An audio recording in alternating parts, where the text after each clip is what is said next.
Assalamualaikum warahmatullahi wabarakatuh. Kami dari kelompok 3 akan mempresentasikan hasil diskusi dari kelompok kami. Sebelumnya, saya akan membacakan anggota dari kelompok kami terlebih dahulu. Pertama, Fauzan Afif Afandi, Gustin Fasrianti, Isabella Yosepin, Lira Mangunah, Melia Maida, Muhammad Miftahizul Amik, Selnia Nindya Pramesti, Stefani Francisca, Victanesia Yunika, dan Yunia Maulinda. Selanjutnya, materi akan dibacakan oleh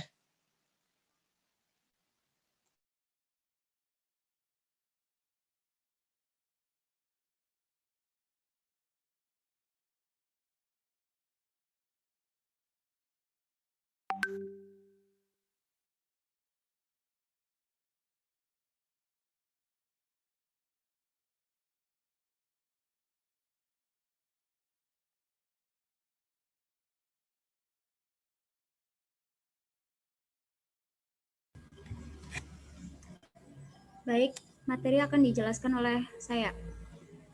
Absorpsi merupakan proses masuknya obat dari tempat pemberian ke dalam darah. Bergantung pada cara pemberiannya, tempat pemberian obat adalah saluran cerna yang meliputi mulut sampai rektum, kulit, paru, otot, dan lain-lain. Paling penting untuk diperhatikan adalah cara pemberian obat per oral. Dengan cara ini, tempat absorpsi utama adalah usus halus karena memiliki permukaan absorpsi yang sangat luas, yakni 200 meter persegi. Absorpsi obat meliputi proses obat dari saat dimasukkan ke dalam tubuh melalui jalurnya hingga masuk ke dalam sirkulasi sistemik. Pada level seluler, obat diabsorpsi melalui beberapa metode, terutama transport aktif dan transport pasif. Faktor-faktor yang mempengaruhi absorpsi obat adalah sebagai berikut. A. Metode absorpsi meliputi transport pasif. Transport pasif tidak memerlukan energi sebab hanya dengan proses difusi obat dapat berpindah dari daerah dengan kadar konsentrasi tinggi ke daerah dengan konsentrasi rendah. Transport pasif dapat terjadi selama molekul-molekul kecil dapat berdifusi sepanjang membran dan berhenti bila konsentrasi pada kedua sisi membran seimbang. Yang kedua, transport aktif. Transport aktif membutuhkan energi untuk menggerakkan obat dari daerah dengan konsentrasi obat rendah ke daerah dengan konsentrasi obat tinggi. B. Kecepatan absorpsi. Apabila pembatasan antara obat aktif dan sirkulasi sistemik hanya sedikit sel, maka absorpsi terjadi cepat dan obat segera mencapai level pengobatan dalam tubuh. Waktu untuk berbagai cara absorpsi adalah detik sampai dengan menit, lebih lambat, oral, IM, topikal kulit, lapisan intestinal otot. Lambat sekali, berjam-jam atau berhari-hari.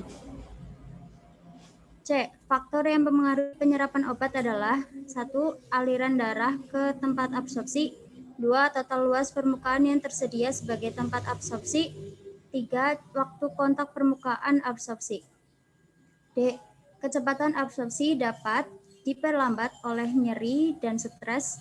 Nyeri dan stres mengurangi aliran darah, mengurangi pergerakan saluran cerna, retensi gaster. Yang kedua, makanan tinggi lemak. Makanan tinggi lemak dan padat akan menghambat pengosongan lambung dan memperlambat waktu absorpsi obat. Yang ketiga, faktor bentuk obat. Absorpsi dipengaruhi formulasi obat seperti tablet, kapsul cairan, substained release, dan lain-lain. Yang keempat, kombinasi dengan obat lain.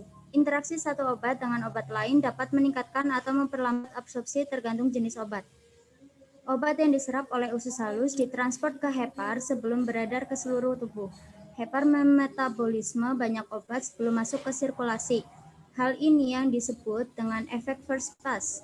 Metabolisme hepar dapat menyebabkan obat menjadi inaktif sehingga menurunkan jumlah obat yang sampai ke sirkulasi sistemik. Jadi dosis obat yang diberikan harus banyak. Yang selanjutnya akan dibacakan oleh Lira.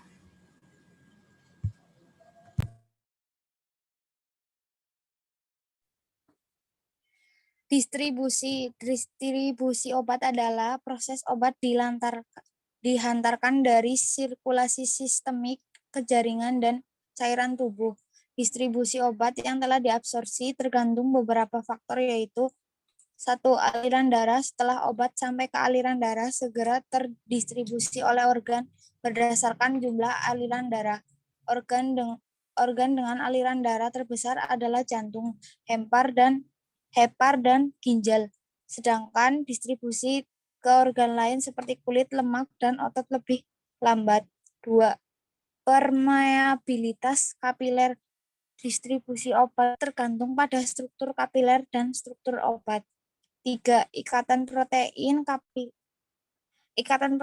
obat yang beredar di seluruh tubuh dan berkontak dengan protein dapat terikat atau bebas. Obat yang terikat protein tidak aktif dan tidak dapat bekerja. Hanya obat bebas yang dapat memberikan efek. Obat dikatakan berikatan protein tinggi bila lebih dari 80% obat terikat protein.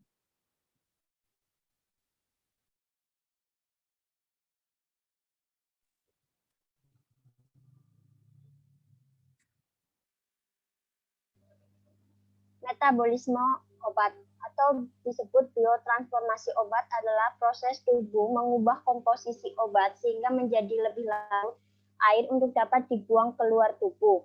Obat dapat dimetabolisme melalui beberapa cara, yaitu menjadi metabolit inaktif, kemudian diekskresikan dan menjadi metabolit aktif, memiliki kerja farmakologi tersendiri, dan bisa dimetabolisme lanjutan. Beberapa obat diberikan dalam bentuk tidak aktif, kemudian setelah dimetabolisme baru menjadi aktif. Obat terutama terjadi di hati, yaitu di membran endoplasmik retikulum dan di sitosol. Tempat metabolisme lain adalah dinding usus, ginjal, darah, otak, dan kulit, juga di lumen kolon. Tujuan metabolisme obat adalah mengubah obat yang non-polar atau larut lemak menjadi polar larut air agar dapat diekspresikan melalui ginjal atau empedu dengan perubahan. Faktor-faktor yang mempengaruhi metabolisme sebagai berikut, yaitu kondisi khusus. Beberapa penyakit tertentu dapat mengurangi metabolisme, antara lain penyakit hepar seperti sirosis. Pengaruh gen. Perbedaan gen individual menyebabkan beberapa orang dapat memetabolisme obat dengan cepat, sementara yang lain lambat. Pengaruh lingkungan. Lingkungan juga dapat mempengaruhi metabolisme, contohnya rokok, keadaan stres, penyakit lama, operasi, dan cedera. Usia. Perubahan umur dapat mempengaruhi metabolisme, yaitu usia bayi versus dewasa dan versus orang tua.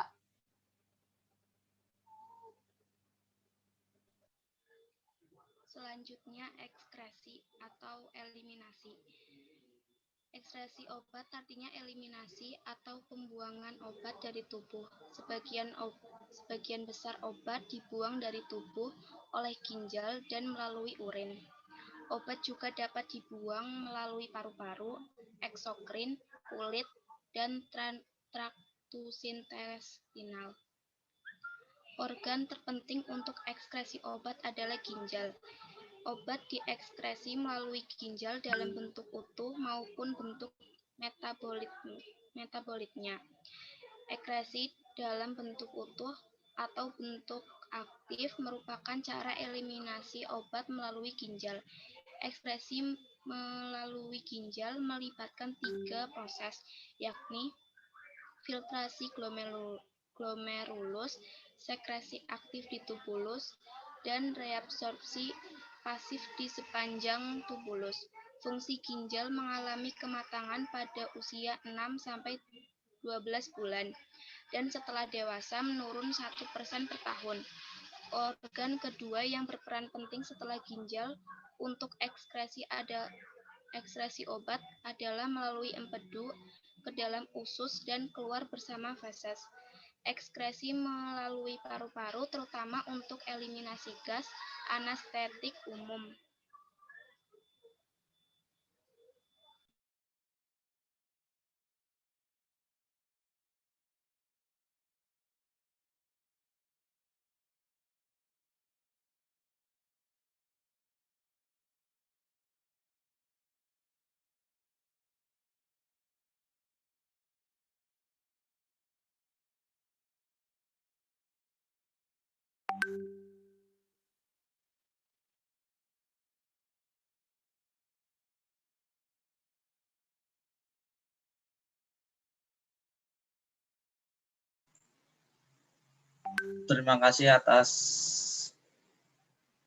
Terima kasih. Kurang lebihnya mohon maaf. Bila ada kata yang kurang berkenan, mohon maaf. Saya akhiri. Wassalamualaikum warahmatullahi wabarakatuh. Waalaikumsalam warahmatullahi wabarakatuh.